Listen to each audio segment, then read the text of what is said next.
afika lapho olwandle ngafika umprofeti Isaya Shembe uthi baba uShembe mdimi ulandeni la ngithi ngithunywe izwi ngizoyiqinisa ka7 uthi alikutshelanga nizwi ukuthi ulwandle lakaShembe ngithi mina cha baba lungitshelanga wathi lakaShembe mntanami nukela ngenhla ngoba le indawo yami le ulwandle lwami walipho uNkulunkulu shona le ngaseBlue Lagoon mangithandaza kwaphuma umprofeti waseZayoni wathi mdimi ulandeni la athi bengiyayiqinisa ubabuShembe wathi ulwandle lwakhe wathi angizele akatshelanga uShembe ukuthi wangibeka la indawo yami le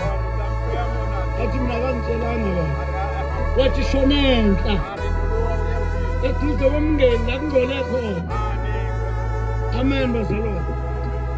ngidlula kancane amasimo emfulu uze ngasemngeni afe ngama lapho ngathandaza ngabheka kwangaphuma muntu ngayiqinisa ka7 amen mangiphuma nangu baba Isaya Shembe lo mprofeti abaseyona bathi mdimi usiqinisile ngathi yebo bathi uzonikela ke ngo5 ngoba ulwandle lakaShembe ulithenge athi ayangikwazi mina ukuthenga into kaNkulunkulu engathi ngangifeka emotshwane yi14 wathi baba Isaya Shembe le motshwana le emdima ngihamba nayo